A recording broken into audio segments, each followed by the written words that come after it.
Welcome to Let's Talk Jets Radio.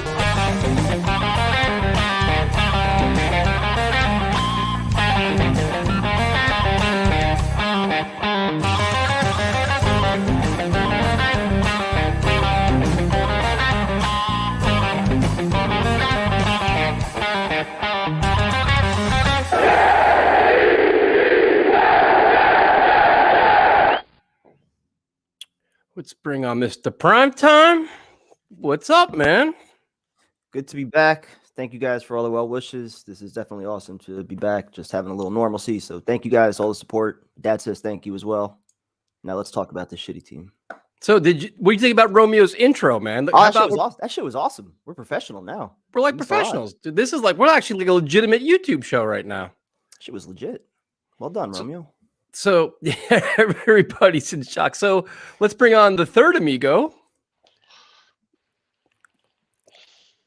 What's up, man? What's going on? What's up, Prime Time? You're welcome back, dude? baby. Yeah, I've been Thank praying you, man. for Thank you. Good to be back. Good to be back. Bro. Thank you, dude. Appreciate that. So, well, first of all, it's nice to have Primetime back, man. You're like a big part of our family here, and it's not been the same with me just causing all kinds of bullshit and driving everybody crazy. So I miss you, man. It hasn't been the same to, not being able to come on here and vent. I definitely missed having, this part of, my day to just kind of release and just have some normalcy, man. I love talking football. I love venting about this team, no matter how shitty it is. So I definitely missed having that part and all the interactions too, the chat, everybody that, just reached out, DMs, and even the chat I saw going on, just thank you guys for all the support. Yeah, absolutely. So, and shout out to Romeo yesterday too. Romeo was in your seat yesterday, Primetime, where the Jets were going through a colossal meltdown, and I was just unloading. So I was tuned in for parts of it. I was watching the game with my dad, just having a few beers. I didn't even go out to MetLife. So yeah, I was tuned in for most of the stream. You guys were funny. So shout out to Romeo for stepping up. We kind of were winging it yesterday, and that just went off the rails. And thank you to everybody that's been watching our videos and commenting. The last couple, man, I try to respond as fast as I can because, I'm just going to say this, and we're going to give everybody a chance to talk all they want. But if you're here to tell me any kind of positivity or sell me on any kind of bullshit, I'm not your guy, and this is not your channel. I'm telling you right now. Do you want to have rainbows and unicorns, any kind of positivity, and trust the process and embrace the rebuild, and you got to be patient? I'm not your guy today. I'm not. I'm just not the guy. I'm over it. So we can begin wherever you guys want to begin. We can have. Well, let's go with Primetime first. I'm sure, you have the Jets Bills MetLife Stadium. Mike White. You know where I want to start. Go ahead. The floor is yours, my friend. I've been talking for 3 days. Well, let's just start with the head coach because I was watching your video and I was thinking exactly the same thing. This is not the guy that we were sold on. The guy that Niner fans talk to us about. The guys that the guys that are in the know, football insiders. The guy that we are watching on the sidelines, the guy that we are listening to in press conferences, does not resemble anything close to what we were sold on. The CEO coach, the guy that's going to hold players accountable, the leader, the motivator. What is one thing right now that Coach Salah does well? Clearly, it's not time management. He has no idea what's going on there. Even though he hired somebody to monitor the clock for him, he has no idea what's going on clock management. He's not getting involved with the defense. He's not getting involved with the offense. He's leaving that up to his coaches. Okay. It's not his job to motivate players. So what exactly is the job of Coach Salah? What does he do? Can I answer? He stands there on the sideline, arms folded, no expression on his face. When things are going well, he's okay. He can jump up and down. He can high five players. That's all well and good. When things are going bad, the part that he asked for, the hard part, he wanted this adversity. He wanted this challenge. When things are going bad, what does he do? He has no response. He has no answers. He stands there lifeless. And two things happened. Same exact thing, right? Mike White gets hit twice after the refs blow the whistle. What happens? Fucking not a thing. McGovern with a half-ass jog over and a little push, that doesn't do it for me. I'm sorry. I'm glad he did something. I'll give him a little bit of credit. At least he was the only guy that did something. But that starts with the head coach. That attitude, not giving a shit, letting your quarterback just get hit, not responding at all, that starts directly with the head coach. So that's what I have to say. No, and you asked what he is. You know what he is? He's the CEO of a failing, losing franchise. We wanted the CEO head coach. Well, he is overseeing an incompetent organization. They're not competing, dude. And everything you said is spot on. Dude, they're not competing. He can't even explain why he didn't call timeout. Oh, we checked the heads at this net. Yo, bozo, you have a fucking time management guy. When you see the clock go 2-1, dude, timeout. So what is he? He stands with his arms crossed and he looks befuddled. So you mentioned the quarterback getting hit, which is a sin. All across the NFL, the quarterback gets touched, players jump out. How about teams running up the score on you and you sit there like a bunch of lifeless zombies that don't give a shit because you know what? You don't require motivation because you're well-paid athletes, and teams are running up the score. This team is soft. They lack passion. They lack pride, and it comes from the head coach. He's lifeless, and there's no accountability, dude. There's no fear factor here. Do you hear this guy once? It all starts with me. Okay, coach. You say the same fucking thing every week. Nobody gets benched. There's no ramifications for playing poorly. Nothing. Well, dude, he always finds a way to tell us how everything is fine. Tyrone, it's not fine. You've got blown out of 3 out of 4 games. You're getting embarrassed. This is the same old Jets, dude. Your culture that you inherited, the culture that we tried to wash away, you're bringing back in 9 games. 9 games, dude. The New York Jets are the worst team in football, and they're a laughingstock. Teams are mocking us again. Mocking us. First and foremost, prime time, I missed you, bro. I missed that kind of intensity. Now, Tyson, I know how you feeling, so let me go ahead and jump in. Let me say something I said this a couple of weeks ago when our starting quarterback got hurt and rolled up from a late hit and didn't want shit done. That is the coach's responsibility, but that is the team being soft. And I know y'all heard the comments that he made back to Rex. Rex's point was exactly what it is. Yep. You hit one of ours, we're going to fucking hit one of yours. Yep. It's the mentality. This is why this team plays like this. They play soft. They don't play with any kind of effort, any kind of emotion. They're playing for a check. This organization has taken a total left turn. I don't know what happened, but the coach that we were expecting to get and receive, we haven't received. The defense we thought were going to be the touted defense we thought we were going to have been getting embarrassed. And it's not just embarrassed. You know, we gave up 174 points in 3 games. Hope you guys understand that. That is the most points any Jets defense has given up throughout the fucking history of this team. 4 games. 4 games. 4 games. 4 games. I'm sorry. 4 games. But through that, hate to skew the number a little bit. But no, it's not the Jets. It's not just the Jets, Tyrone. This is NFL. This is historically one of the worst defense in the history of the NFL. He keeps telling me everything is fine. It's fine now. Just a couple, it's the third quarter. A couple things went wrong in the third quarter. Just need to get a few players back too. Just execution. And this is the problem, man. Listen, and this is the whole thing we're going through right now. It's not just a rebuild. Thank you, John. It's fucking destruction. You know what I'm saying? When you have a coach that's not holding guys accountable, and I'm sorry, our defensive coordinator, this shit is not working. Your plan is not working. Now, the Thursday night game, I gave him a little slack, short week, maybe a dumb game plan, whatever. This game right here. Slack for what? I'm not Tyson. Listen what I'm saying, bro.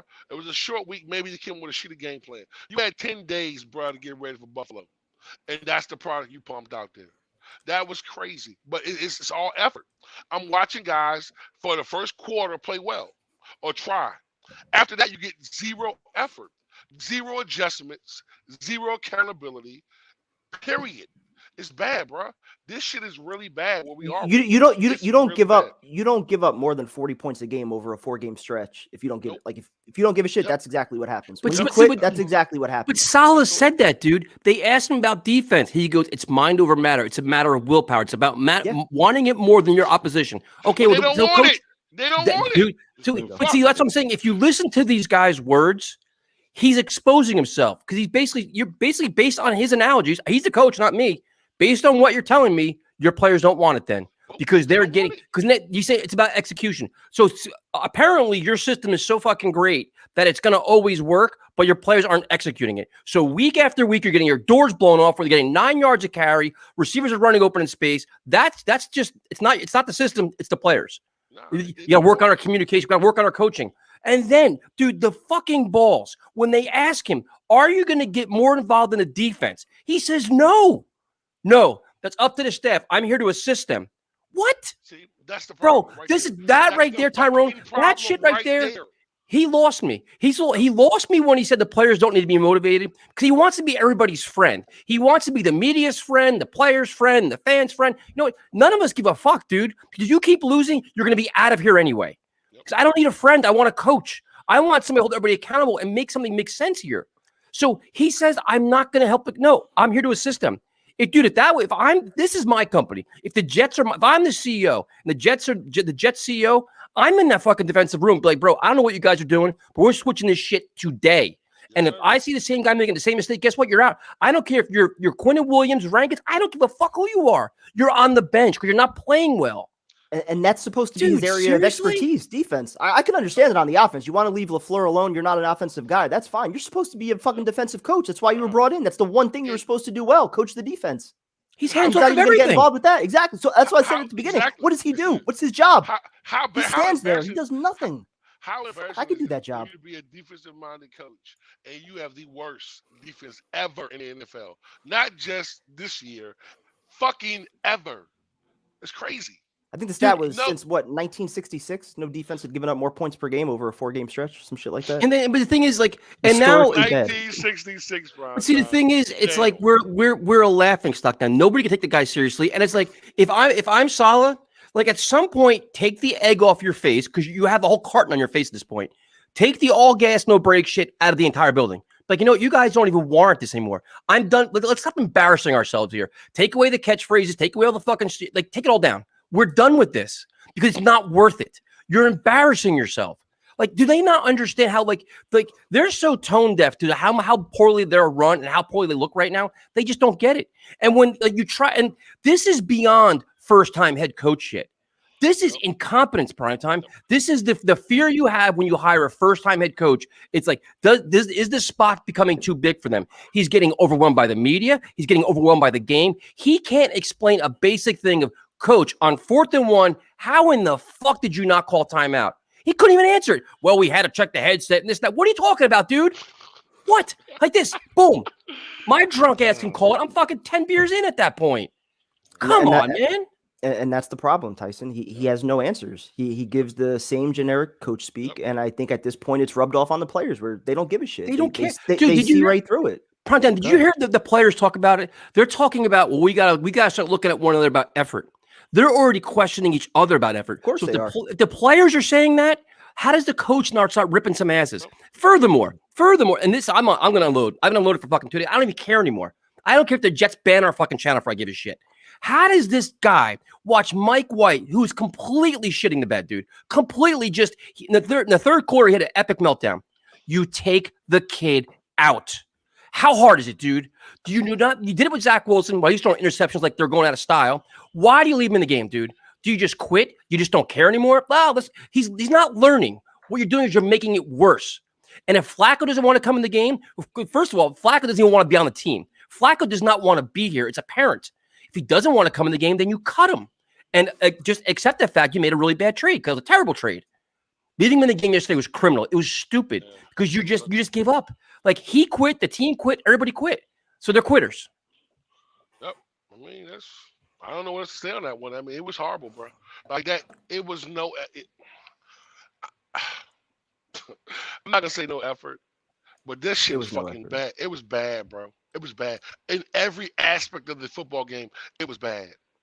It was bad. It was total incompetence. It was unprepared. And it seems like you have 10 days to come up with anything that might work. Anything that might work.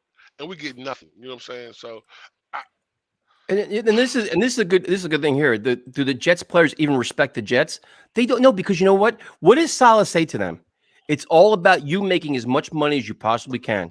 That's what it was. It's not playing for the green and white. It's not playing for the club. I want you to make as much money as you possibly can. Well, guess what? They're making it. They're making a lot of money and doing nothing. They're giving minimal effort and they're getting max money. Congratulations. That's what you got. Especially that front seven of his. Where they've been at. Yeah, bro. Nowhere. Fucking horrible, man. Horrible, man. Horrible. Can we get Rex back, man? For what?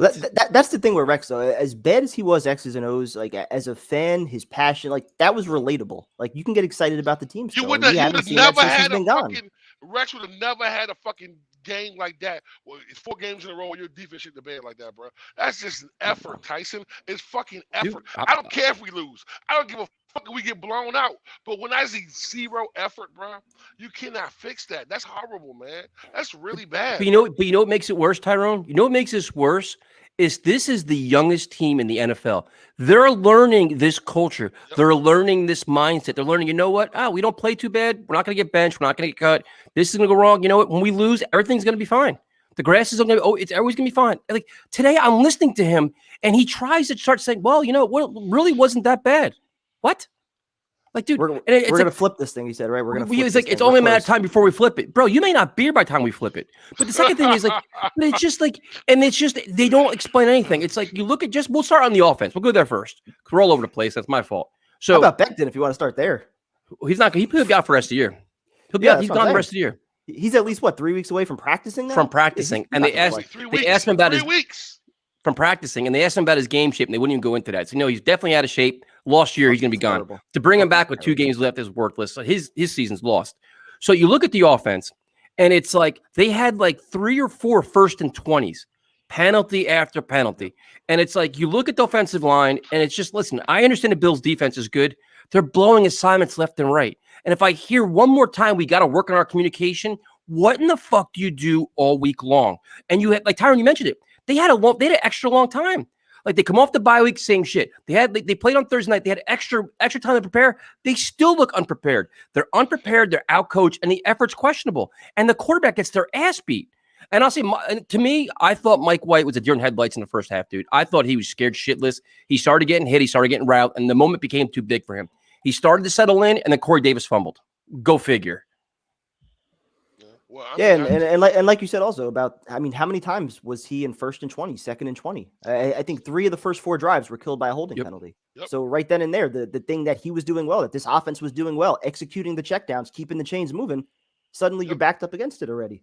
You don't really have plays to, get those chunk yards like that. And it seems like every game on the kickoff, we always get a penalty. It's like the special teams, you have to get a penalty to start the game every game. Doesn't it seem like that? Every game starts with a penalty. Yep. It starts the game. Yeah, listen, we get a nice little run back by Coleman, and next thing you know, it's coming back. Listen, I knew by the 3rd possession, the game was over. I already knew then. I knew then it was going to be a shitty day. Then I'm sitting there watching their defense. I'm watching their offense just running down the field. I was like, this is going to be bad early. And what did I, what did I see? Bad. Listen, I didn't see the score being what it was, and someone was like, well, it was 45-17. No, it was 45-3. Fuck you. That's what the game really was. That rest of that shit, I don't even count that, bro. That was late. Effort. That was zero effort from Buffalo. And this is the problem that we have. It's no accountability. It's no passion. And a team without passion and a passion in sport is why this organization is where it is, bro. Like you watch a team, and I'm not gonna bring in other teams, but you watch somebody like Baltimore. These guys fight for no matter what, man. Every single day they believe. That's what a real coach does, man. A coach is a motivator of men. You coach prime time, you coach Tyson, I coach as well. It's about motivating your player to become a better player.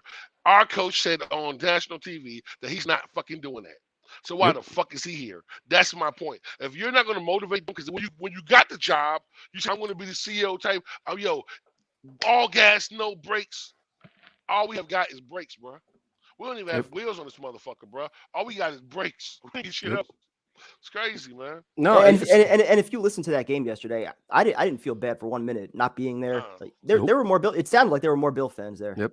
It sounded like a home game for the Buffalo Bills, and the Jets. They deserve that kind of home atmosphere. You hate to say it, but and now that they reap what they sow. You want to kick all the diehard fans out like you did, have a shitty product for 10 years straight. Well, that's what you're gonna get at home games. And now it's like you look at the offense, the offensive line. Like, listen, let's be honest. McGovern should be gone next year. Greg Monroe should be gone. I mean, I don't even give a shit about Morgan Moses at this point. But you look at it, and now it's like Mike White gets beat up. He's banged up, and according to people that I talked to, Zach Wilson didn't look all that comfortable running around before the game. He's got like a limp. He's got the brace on his knee, all this shit.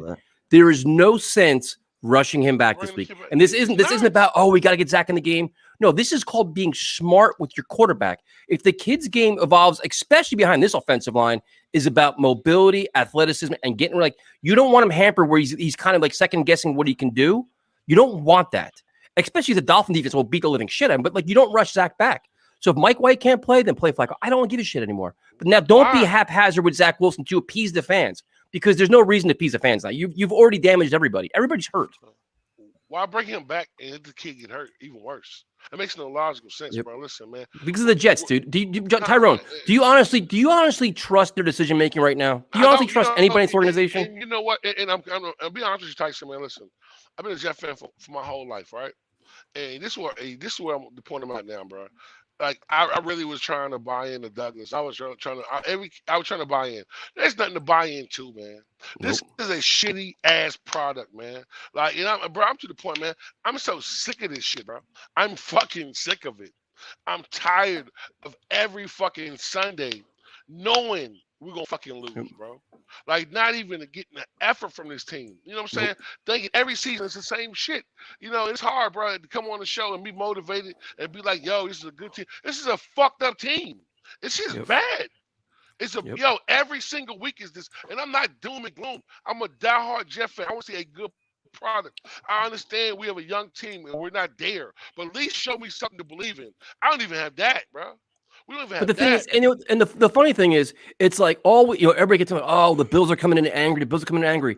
The Jets just got their ass beat on defense by the Indianapolis Colts to the fact it was 260 rushing yards. They took their manhood, punted it down the fucking street, and then laughed at it. The Jets defense should have been furious going to this game. Like, you know what? We've got to man up now and show that we're not frauds, that we're not fake, and we're going to give you 60 minutes of hard ass football. Did they do that? Fuck that team. No, you know what's worse. And then the other thing, one more thing. I'm sorry. I've been fucking raging all day today. So I'm like, and everybody tweet me all you want, dude. Give me all the fucking excuses you want. The people making excuses for the Jets are the same people. The same reason why the Jets are allowed to make excuses. You're letting them make excuses by preaching this shit to me. The other thing, it's just like injuries happen in the NFL. That's part of the goddamn game. That's what happens. Don't give me the injury excuse. It's not an excuse. Tyrone, we watched what the Titans came in without their two best weapons. The Falcons had no guys. Everybody had players missing, this and that. Dude, teams every day are without players. It's called adversity. Salah told us, I can't wait for adversity. That challenges our team. So now, you know what? We just need a couple players back, man. So now that's the problem. Now your high-priced defensive line, all these guys, nobody's making plays, but your one safety goes down, and now you're allowed to just melt down and give it up, and that's it. Just quit. Wrap it up. So how come, real quick, how come the offense's best games were without supposedly two of their best players? Corey Davis, Becton, both out. Yep. Offense has their best games. They made adjustments. They got it done. And their quarterback too. And their quarterback. It was the problem. It was the problem then. Now this is my biggest concern. Now I've been wanting to say this shit all day long, bro. This is my problem. Yo, this offensive line, man. That is the most disrespectful shit I've ever seen. For you to watch your quarterback get hit, you guys do nothing. This is the second time I've watched that, bro. I've never seen a professional football team that would allow that, bro. That is the most disrespectful shit I have ever seen as a Jet fan. I've never seen the offensive line watch your quarterback get smacked after the whistle and do nothing. McGovern, I mean, I give him a little credit. Bro, you're supposed to rip somebody's head. Listen, I get thrown out. I can respect you for that.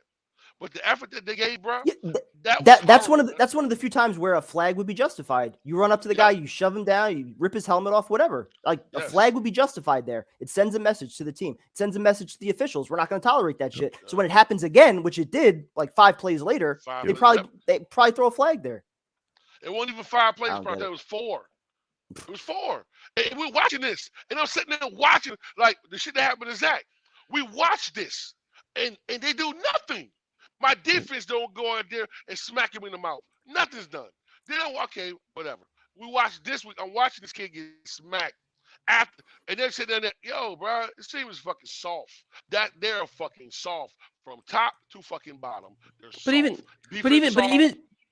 But even late in the game, dude, if you have any sense of pride, when Josh Allen's throwing 40-yard bombs when you're up by 30 points, dude, you send in your backup linebacker and be like, bro, hit that guy. Like, show some spine. Like, dude, this is bullshit. And then Salah walks across the field. Like, we get, like, Belichick runs it up. Everybody blows it up. Well, good game, coach. Good job. And then the topper of all this, in the press conference yesterday, he said, watching the Bills' defense was pretty cool to see. It was pretty cool to see how they run their defense. Bro, are you for real? They whooped the shit out of you, and you're giving it. They had 5 turnovers. It probably was pretty cool to see after watching our defense the last 4 weeks. Yeah, it probably was nice. Can you imagine him saying that? Exactly. Fuck. Like this is it's a circus, man. Like it's just. This is how you watch a real organization. Listen, he actually watched the defense perform at a high level, so he was excited, bro. I mean, it's compared just, to what we showing up, the message that sends, though, it's just, great job, guys, complimentary, like bow your head to everybody, kick our doors down, like doesn't matter, like we don't care, like we have no sense of pride at all. No, fans feel more passionate about this than a lot of the players do. At least that's how it feels. And the coaches, dude, it's just crazy, man. Like, no, listen, we're more hurt than they are. They don't give a fuck. They don't give a fuck. We've been dealing with this for 40 years, bro. 40 years plus I've been doing this. Now my grandson is coming up. He about to be, he gets 5. I got to make him a Jet fan. I'm about to be like, whatever you want to do, young man. Why would I've already ruined my son's life. You know what I'm saying? He walks around depressed. Now I got to ruin my grandson's life too?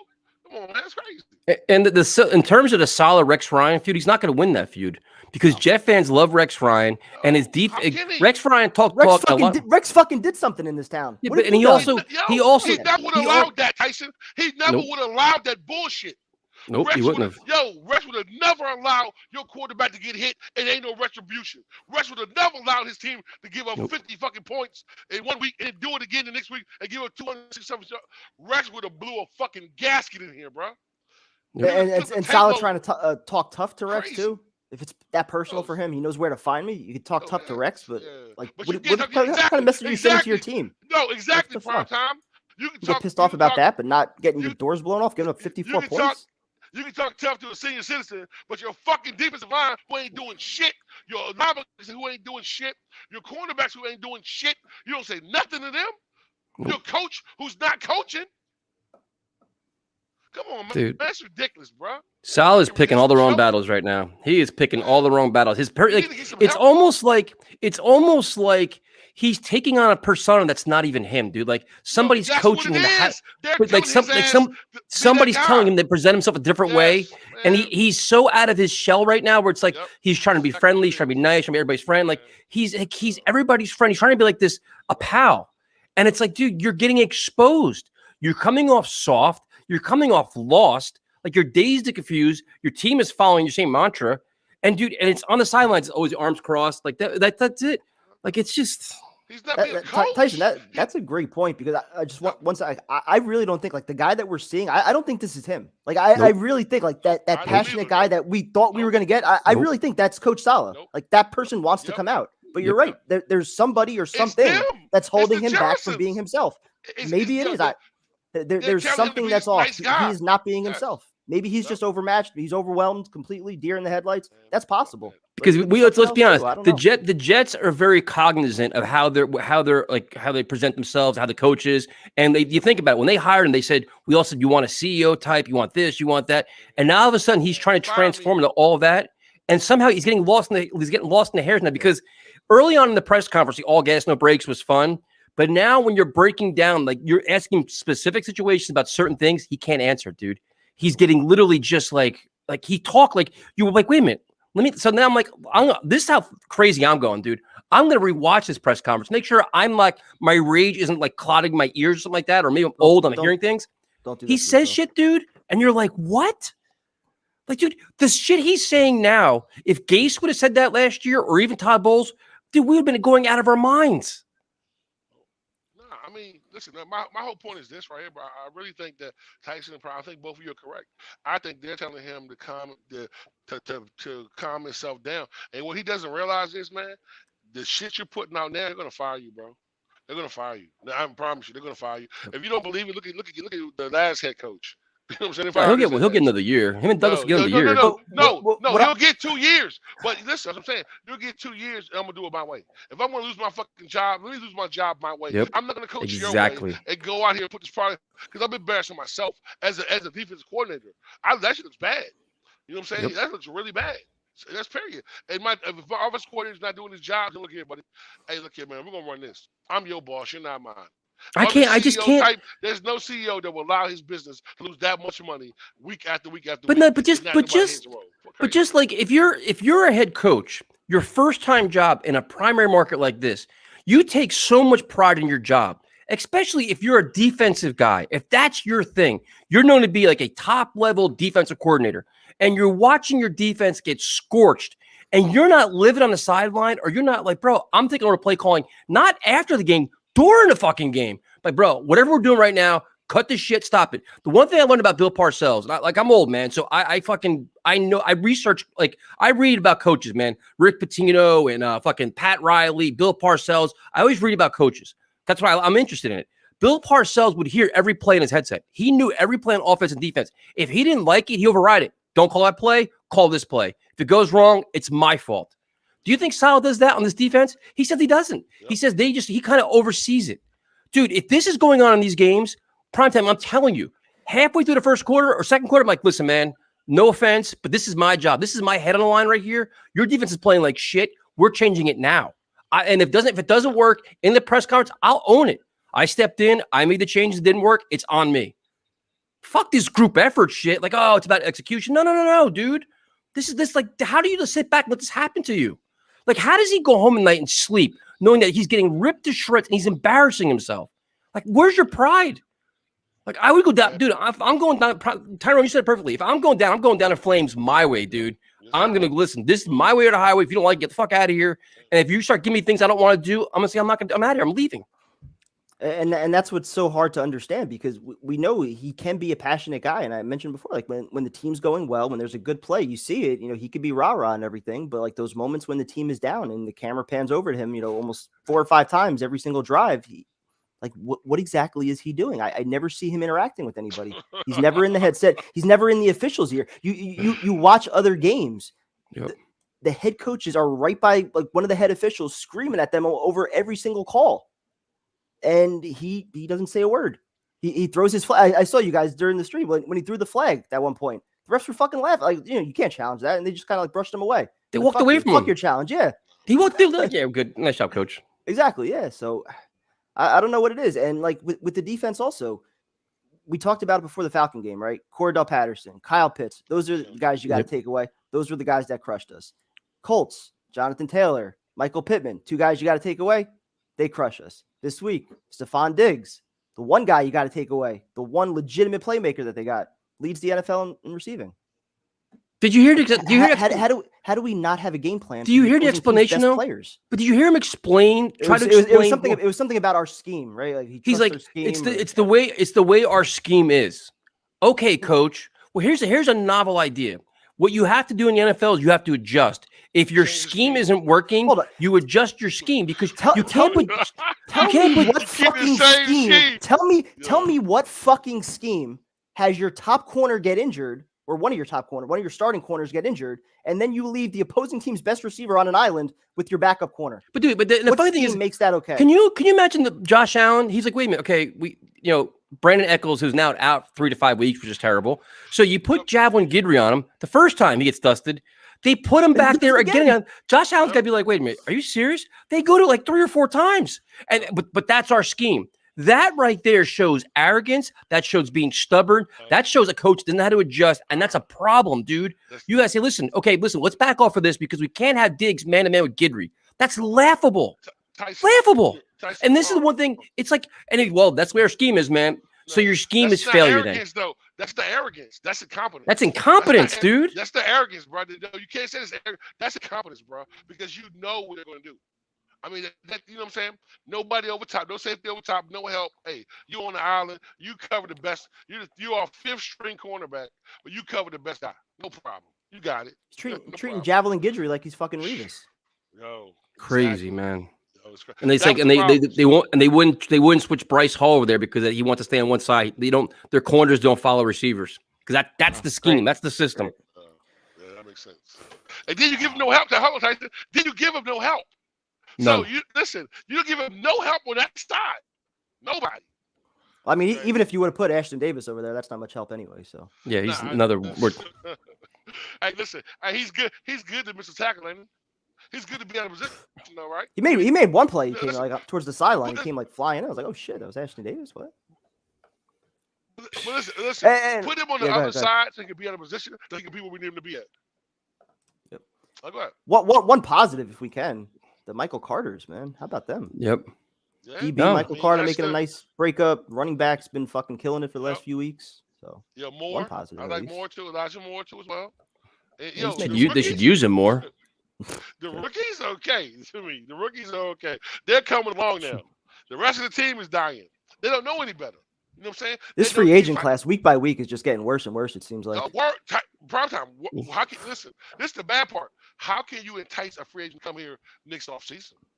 No, you can't right now. You can't. What can you offer them? Nothing. What can you offer them? Nothing. You got to overpay. You got to overpay. It's gonna be. It's the same old Jets, dude. You got to sell them a vision, which the vision is gonna be like, we're gonna overpay you over anybody else. Bullshit.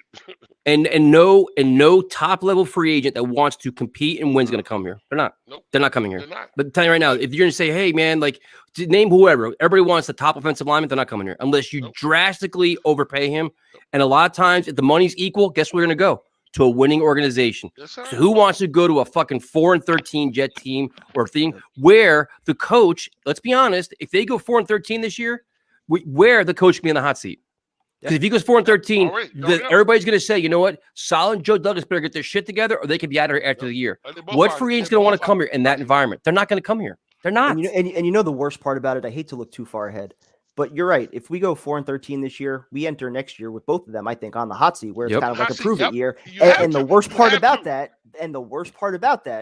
is we've got 2 top 10 picks, got another 2 picks in the second round, got all this money in free agency again. So Joe Douglas, he's going to invest all these resources in the team, and if it goes bad, the new guy's going to come in, reset everything, and change everything. The wheel keeps fucking spinning. The hamster wheel. Yep. That's all right. Bro, listen, it's just. But now, and it's like, and the other thing too is that, you know, the one good thing about having guys on 1-year contracts is a lot of times they play their asses off because they want to get the new contract. The other problem is a lot of them like, you know what, I'm not going to be here next year anyway. I don't give a shit. Yep. That there's 2 sides to it. You know what I mean? Like some guys right now be like, you know what, we got 8 games left. I'm gonna make a business decision because you know what? I'm not gonna be here next year anyway, and I don't want to be here anyway. So who cares? Yep. They're not gonna care. They're not vested. They're not vested guys here. Also, listen, you watch how these guys. A guy like Marcus May. You watch how this team does good players. Like, listen, this team is loyal to nobody, bro. They don't care. So why am I going to go ahead and invest myself, get myself hurt, be out here trying to do all of this stuff, and you guys don't give a fuck. It's a bad team. It's a bad product. And listen, I love this team. Every single week, I love this team. Every single day, I love this team. You know what I'm saying? But I'm just tired, man. I am so fucking tired of losing. But see, the problem we have is the mentality of losing. It's not even that. It's right now. It's like, and it's funny because when the Jets beat the Bengals, that's my last video. When the Jets beat the Bengals, I got about 40 messages. Are you going to apologize to the coach now? Are you going to apologize to Joe Douglas now? All you do is rip everything they do, and you have no idea what you're talking about. This team is going in the right direction. You just don't see it. Okay. What did I see today? What have I seen 3 out of the last 4 games? And then right now, I don't know how anybody can have any kind of, like, right now we have blind faith in Joe Douglas. We have blind faith in Salah because they're not earning anything. You look at Joe Douglas's, like, I give him credit for the trades, dude. He got good value in the trades. He navigated through the draft. Vera Tucker looks very good early on, and Elijah Moore, Michael Carter. The free agent signings have been a disaster, an unmitigated disaster, like everywhere. Like an offensive line guy, not a lot of good moves there. The Corey Davis signing is becoming ugly because he's just very inconsistent, and I don't know what's going on with him. Carl Lawson, quite unfortunate.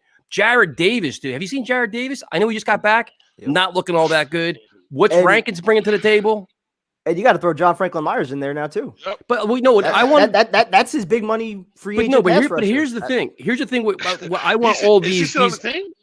But no, all these Joe Douglas friggin' supporters, what I want to know is, as we go into next offseason, how many free agents that he signed over the first 2 years will still be on the team? It's not going to be a lot.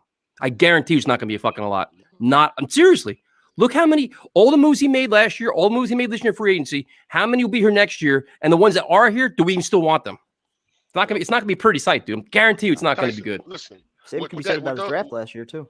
You ain't shitting.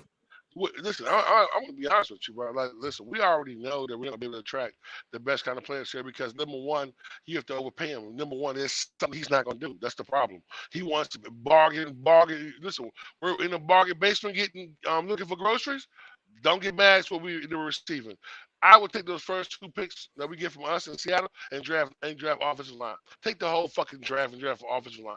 Fix one part of the problem. This shit is ridiculous, bro. It's ridiculous. Band-aid after Band-aid after Band-aid. Same thing, bro. No, I mean, it's hard to have faith in anything right now. It's just very. Got offered my dream from a reputable company today. Just want to say thank you to Tyson. Oh, well, That's congratulations, awesome, man. dude. Congrats, man. Congratulations. That's awesome. Man. Congratulations, bro. Yo, congratulations, man. That's awesome, man. Yeah. Great to hear. It's always a good thing. Yeah.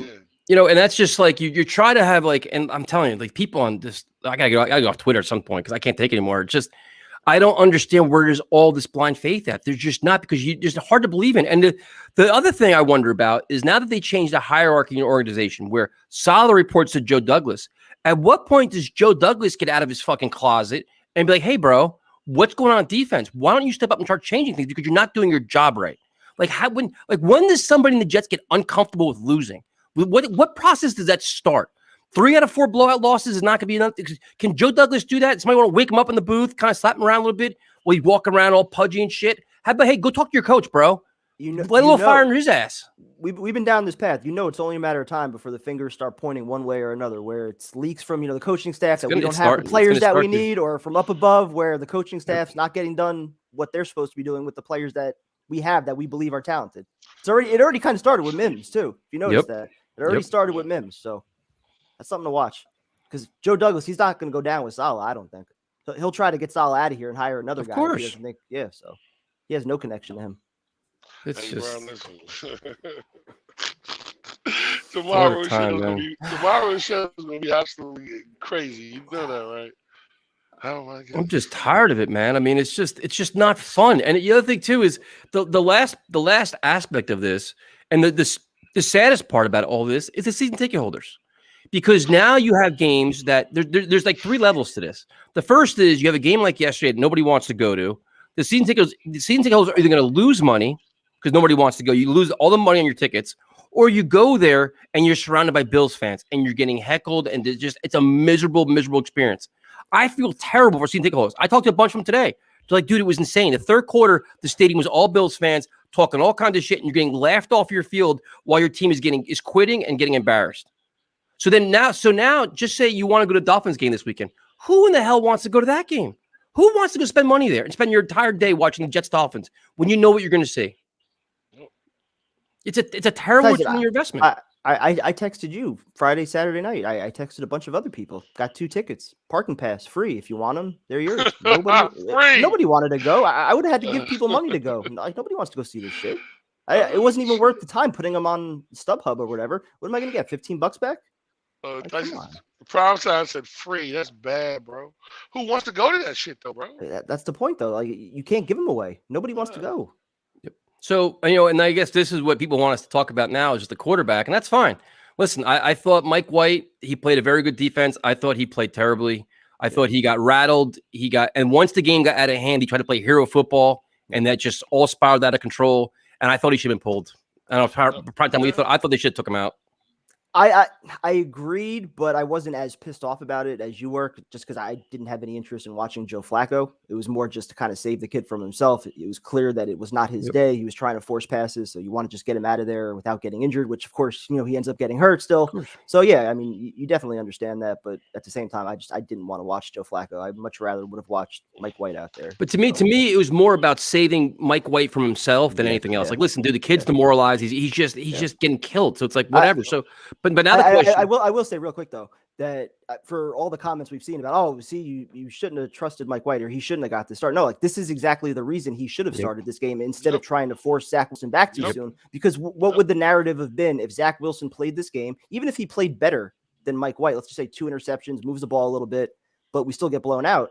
The narrative all week is that he's going to be listening to is, Mike White should have been the starter. They were playing better with Mike White. That's what he would have heard all week. So now you create a scenario where hopefully he's 100% healthy. He had a chance to watch, sit back, learn a little bit. Hopefully the game slows down. And now if he is 100% healthy, you can bring him back in there while the team's kind of down, and maybe he can, bring a little juice. So now, according to what people are saying is, Zach Wilson didn't look all that great in warmups. He's got a limp. He's still getting used to the brace. So to me, if that's the case, he's not playing Sunday. Like, don't be a hero. Don't try to save the day. Season's over. The team's a mess. But then who do you start? To me, like, I'll throw Mike White back out there. Who cares? Like, would you start Mike White or Flacco? If Mike White can go, yes, he's the guy. Yeah. There is no reason for this team to watch Joe Flacco out there. Yeah. None. Yep. None. No. Don't need All right, so we all agree Mike White should start. So that means Flacco's definitely playing. Probably. Absolutely. Yep. Definitely Mike White. Man, that's gonna be the interesting thing, how they handle the quarterback position and what they say, because that to rush Zach Wilson back would be so stupid, man. It's so stupid. It makes no sense, bro. Especially the way that Dolphin defense was playing last week against Lamar Jackson. Could you imagine all those blitzes and shit? Yeah, they were throwing 0 blitzes every other play. Yep, bro. They had 8 in the box, bro. They were like, throw the ball and beat me. You couldn't do it. And if they know Wilson's a little bit limited mobility wise, absolutely, they're going to be sending the house out of him every and, play. and the other thing that bothered me the most too, to be completely listen, I'm kind of a fan of this guy, but Josh Johnson cares, dude. Yep. He was trying to help Mike White. He's so emotionally involved and invested in his team. And you have Flacco, who doesn't give a fuck, is the backup quarterback. Here, bro. You see him? Dude, he doesn't want to be here. Let's be honest, he doesn't want to be Did here. You see that? Did you see him on the sideline, bro? Yeah. Yo, he was by himself damn near, bro. Over there like, I don't give a fuck what's going on. I don't care. I don't want to be here. Like, I would just rather have Josh Johnson play, man. Like, I'd rather Josh Johnson play, run around. Like, the only reason why is just out of respect for, like, him being involved in the team. He's been there the whole time. He's earned it. When he did play, he threw for 300 yards. I don't care for some garbage time. At least he did something. Let him play. Like, dude, like, that's just... Weren't they trying to justify it by saying that there was only, like, a certain number of times they could call him back up or something like that? Well, yeah, and they also can't have four quarterbacks on the active roster because you have Flacco has to be active. But you keep... Why? You keep Flacco, right? Keep Flacco, right? Keep Flacco, right? Oh, my God. Bunch of clowns. This organization, they're trying to justify the bad trade that you made. Yep. They doubled down on, like, stupidity. Yep. Oh, my God. I don't know. This season, man, it's just I can't believe we're here again. Shirts are coming out this week, right? I've been on the phone. I've got Jay is working on it. So this is the week to do it. Jay, what up, big bro? Well, what we're gonna do is we're working on it, but we're gonna do something really cool. And the proceeds are gonna go to the Jersey City Fire Department. They do a toy drive every year, and the toy drive is really special to get back to kids that don't have a lot, and they go out and buy toys and physically deliver them to people's houses. It's phenomenal. So what we're going to do is we're going to try to help raise money for them. So we're going to sell shirts, and a good portion of the proceeds are going to go to them and give right to the Jersey City Fire Department to help them give back to the kids during Christmas, man, because it's a really, really cool initiative. And we'll bring on Mark too.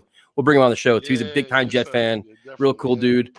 So yeah, and then people are requesting primetime. We're almost getting to the point where we got to bring our interviews back. So. You need to be Coach Salah. I could do a perfect Coach Salah, but I think you're ready for it too. You got the hand for it. I think Tyson definitely will fit because turn his hat backwards, yo. Yeah, definitely. He'll answer the question. He's got the perfect scruff, everything. Yeah, let's fire that up real good, bro. Because I got to ask Coach a couple questions. Real, so let's set up soon, bro. So we've got a lot of requests for special interviews. Which, if we're gonna go, I mean, if we're gonna burn shit down, we might as well burn it all the way down, I guess, at this point. So, that's what we do, like shit. Then everybody's saying, well, if they beat the Dolphins, then what? I'm like, well, then we deal with it. Still suck. What do you mean? Like, listen, I want to say something. Why put Zach Wilson back in? I mean, why put the young quarterback back in? Because your offensive line ain't gonna protect them. So if Miami go and smack them on the ground and do something dirty, they're not gonna do anything. Can I say one more thing too, man? I had to address this issue. It's not a Jets issue. It's just a personal issue. Why did the league do anything to your boy from the Patriots quarterback? Why did he get suspended for anything, bro? That's some bullshit. I just want to put that out. That's straight bullshit. But that's just my opinion. The NFL as a whole, man, is just so inconsistent with the officiating and everything else. It's just so. I mean, I think we covered a lot. If you guys want us to cover anything else, I mean, Tyrone's just going nuts tonight. This is great. See, primetime brings out the anger in all of us. This is what we missed. So it's been rough, man. Like y'all know how this is. It's been hard. I mean, it's hard. Listen, watching those games, bro. You're my real hero, Texas. You sitting through that shit. I felt bad for Romeo yesterday. You guys are real G's, bro. Like, felt bad for y'all both of you guys. Soldiers. Bro, like,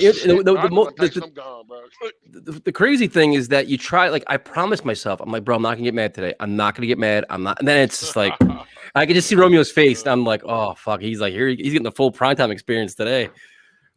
Yeah, I mean, Okay, yeah. I was just say, yeah, Michael, that's a great question. And I wrestle with this question every single year, especially like the last 5 years where the games have clearly not been fun. There's no joy in going out to the games. The tailgates are awesome, but going to the games, I mean, once you're inside that stadium, it's usually more opposing fans than home fans. And it's half filled, usually by, mid-October.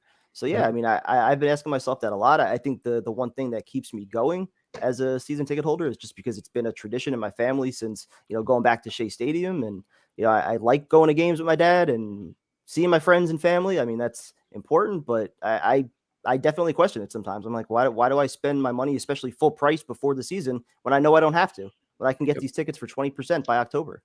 That's a valid question, man. The delay of game penalties we went over earlier on. It's inexcusable, man. Like, so they have timeouts. They had timeouts in their pocket. Just call it. Like they couldn't even explain why. He's like, we checked the headsets, make sure the headsets are working. Like, what?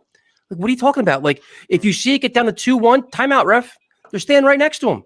Like, it's just the holding penalties, the special teams penalties, the delay game. It's a lack of discipline. It's a lack of awareness. A lack of coaching.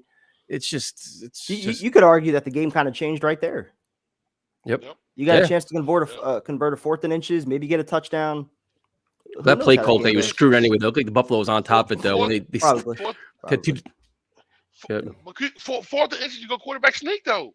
4th and inches, bro. Yep. Yo, nobody's watching the clock. Like, nobody sees this. They do. They have a time management coach, dude. They hired a guy to help manage the clock. The Jets they lead the league in coaches on their staff. I think they have like a ridiculous amount of coaches. And we still suck, man. What's that saying, bro? What's that say, man? It's crazy. And the other thing too, it's like, like people talk about, it's like, let's see, can you guys talk about JD being a no-show presser, no comments, nothing? Well, no, Joe Douglas was smart. He talked to you after a win. Yeah, he won't face me to get the shit like this. And what's he gonna? And I guarantee what's gonna happen. It's only a matter of time for Woody Johnson pops his fucking head out. Oh, I have so much faith in our general manager. That'll happen after the next one. Yep. The next one is the vote of confidence talk. You know what he's going to say, bro? It's like, the same speech. Yep. They have a time management coach. I swear to God, they do. They hired a guy to help them. Yeah. Who was the one that Herm Edwards had? Was it Dick Curl? I would rather sit home and listen to you guys and go to games. Listen, and I'm in the same boat as Primetime. Like, I love going to games, man. I thoroughly enjoy going. I love the tailgating. I like to see what's happening on the sidelines, on the field, and just see how the fans are acting, because like you just want to get the whole feel of like the pulse of the team, the pulse of the game. And now it's like I look at it like, why waste your time and energy and money? Like, 'cause I live down the shore, man. It's an hour, so you have the gas, the tolls, all the energy. You're wasting your entire Sunday with no return on your investment whatsoever. You leave aggravated as shit. You're annoyed. You're going to sit in traffic, and then you're going to be heckled by opposing fans. Like, what? It's like, it's just, you can't sell a game. And it's just, ugh. I think there's still a part of me that like clings to the way it used to be, hoping that, all right, maybe this will be the year we get it together and the games will be fun again. And, the atmosphere is going to return to what it was. It's not. It's a different type of fan that they want in that building. And it's not you or I, the passionate, drunken fan. Nope. Like they don't want us there. They want the casual fan that'll buy T-shirts, a bandana, like a pennant. No. They want the fan that's going to be inside the boxes, ordering wine, watching. That's what I'm saying. Game on they the want. TV. Yeah. They love having out of towners. The first ones that's going to buy the yearbook. They're going to buy a picture. They're going to buy sodas and popcorn, all that shit. They want the casuals, dude. The diehards, they know they've already priced them out, and they're pissing them off. And as a season ticket holder, for every Bengals game you get 3 or 4 games like yesterday. Like, it's just that one win doesn't deodorize all the other shit you got to deal with. It's not worth it, especially when the games aren't even competitive. No, and it's hard to support them, because when they come out and say shit like this, and this is the whole point I was trying to make earlier was like, if this team was scratching and clawing and fighting, and it just came down to the other team just has more talent, I'm fine with it, dude. If you saw them just fighting hard and like it's just like they're just competing and they lose to a better team, dude, I'm cool with it. We're just asking for effort and competition and just be competent. You know what I mean? Like, we're not asking for, like, Primetime, you said it for a while. We've lowered the bar extremely low. We're just saying, be competent, be physical, act like you care, act like you want to be on the field. That's all we're asking. You do that and you lose, 45-25, no problem, man. Hey, Bills are one of the best teams in the AFC. We gave it our best. We can't even see that. We can't even say we're getting our best effort week in and week out. You can't even say that. The Lions are doing that. I don't think we could have lowered the bar anymore. I mean, we knew what this year was. We knew there was a lot of young players, but we were also expecting a team that was going to compete, a team that was going to be hungry, that was going to show some energy, show some effort, fight in some games. And even in games that they lose or get blown out, you would think that you would see that it means something to them. You would hear a coach say something that can relate to you as a fan. It says, all right, we're heading in the right direction. It's gradual progress. But right now it's like, I don't know what we can point to and say, yeah, that's a positive going forward at. And the funny thing is, when you mentioned about when you ask fans like what players they like, what players they're encouraged by, and Tyron said it before, Vera Tucker, Elijah Moore, guys like that. Do you hear Quinnen Williams? Do you hear Rankins? Do you hear John Franklin Myers? Do you hear CJ Mosley? CJ Mosley, you could tell, is so freaking frustrated. He's just, he's getting tired of it. But thank you, Chris. We appreciate it, man. But it's like the higher priced guys that are supposed to be, the big impact players aren't the guys. They're not the guys making the big splash plays or making the big impact. We're talking about the rookie running back, a rookie, like the Bryce Hall and freaking Elijah Moore. It's crazy what Mosley's become, man. You could tell yesterday he was just pissed, dude. He was just out of his mind pissed. He was just like, you could tell he was just so frustrated, man. He's surrounded by shit. Want to take bets on him asking for a trade at the end of the year? Could let him go. He's going to want out. Dude, they should have traded. I'm telling you, they should have traded Crowder at the trade deadline. They should have traded May. They didn't do that. I mean, it's just there's no sense keeping all these guys, man. And guys like Rankins, is it a 1-year deal or 2-year deal for Rankins? Was it one? It's 2 years. I forget if the second year is guaranteed or not. I don't think it is though. I mean, a lot of these guys. That's the thing. Like a lot of these guys aren't gonna be back next year either. Like, all right, this guy's gone. That guy's so now it's another roster over. Just a reshuffling. Oh my god. And then you look at when it's like the whole thing they preached about in the offseason was all the guys that they signed were all like captains of their team, they're leaders, they're this, they're that, they're high character guys and locker room guys. Where are all those guys now? Because right now you could probably say there's a legitimate concern about leadership on this team. Legitimate concern. Yes. Right? Real talk. Give me some felons, bro. Give me some criminals, because that nice guy shit ain't working. Give me some hitters, bro. I don't even want but Tyrone, but in all seriousness, I thought we just needed some dogs. I thought that was the problem. Needed dogs. But I'm saying, like, who's the leader? Like, who's the leader? So just say in theory, if you get rid of CJ Mosley next year, just say in theory he's gone. Okay, May's not going to be back. You got to find a new leader on defense, and who is it? Whoever you draft. Nobody, bro. Nobody. These guys have no heart. Because you can't sign nobody, buddy. So that is. All these 1-year deals are all going to be gone. And then this is, Sheldon Rankins last night. He's talking about the team should be embarrassed, but Quinnen Williams, he had his 1 sack, and that's it. I mean, I don't.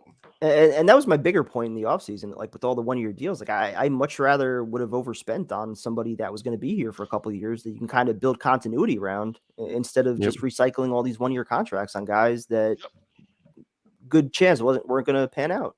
So no, it's a disgrace, man. This is just bad. It's so bad. So if you guys have any questions you want to ask us or anything you want, obviously this has just been a 1-hour rant session of just bullshit. Let's see, we got one here. Is there any position on this team where the Jets had the best player in the division? No, and that's indictment on GM. I mean, no. True. No. I mean, if anything, Vera Tucker is starting to come on. He's definitely a guy that's on the rise. But other than that, go through the team. There's nobody. I guess some people are probably say Quinnen Williams is going to have is having a Pro Bowl level year. I don't agree with them, but what the hell do I know? But who else? Is there anybody else? Nope. 22 starters. We have one guy that's possibly. Can't even say the punter too. Yeah. He's been terrible. How did primetime at Tyrone like the Bills are fun to watch? Quote from Salah. I couldn't believe he said that, dude. I don't blame him for saying it though. He enjoyed watching the Bills defense beat the hell out of us. There are 31 other teams I would enjoy watching instead of the Jets. I agree with Coach. So this is a good one too. Worries about Becton. It's not starting well from here. Well, no. The year didn't start well for him because he was out of shape and whatever else went on. He wasn't playing well before he got hurt. Then he got hurt. Everybody's like, don't worry about it. He'll be back in a few weeks. Remember that? Yep. Remember primetime? You guys are overreacting, man. He'll be back in no time. 3-4 weeks, no big deal. Becoming a completely lost season now. Completely lost. I'm pretty sure we said it as soon as we got back from Carolina. A man of that size was not coming back in whatever the initial timetable was, 4 to 6 weeks or 6 to 8. Like that was not happening. Yep. See, we already knew it was going to be in the season. So he's 3 weeks away from even coming back. So by then, bro, we got what 3 games left, man. It's over. Yeah, at that point, it's not even worth So it. it's done. Yeah, I mean, last year's draft class is a doozy, man. That's just, and Joe Douglas probably washed it off and say those Adam Gase had a big touch on that, but that draft class is brutal, man. It is rough right now. So let's see. Bryce Hall is the one guy that can maybe save that, and even he lately hasn't been doing too well. Where do you guys realistically see our next win? Houston, maybe. Houston. Yeah, they're actually playing. They're actually playing well. Bro. I can see them maybe coming back with a nice effort this week too. Sadly, against the Dolphins. I mean, Tua played pretty well when he came in, man. Yeah, I'm just figuring the Dolphins are coming off 2 wins, just coming off 2 losses. This is Cassandra's actually right, dude. Great. She's actually right. Remember we were saying, and we walked out of the stadium to be out for the year. Yeah, you're right. He got carted off in front of us. Yeah, he was crying. We saw that, bro. Yeah, he's trying, bro. He's trying. He real tears. Let's want to bring some winning to the extreme. Notre Dame. That's what we do. 9-1, baby. Still not making the playoffs, so still better than anything you guys support. So no big deal. When was your last national championship? Please. That's what it's about. Titles. I got titles. I've seen 2. I've seen 2 titles. Oh my I've seen two. So let's see. I see a tie with the Jets. I'm old, man. I actually saw titles. They just go back a ways. The Tony Rice days. I've seen some. The next win, you think they'll beat the Dolphins? Is that what you just said? Beat? No. I think they could have a good effort against Miami. I think it could be a close game.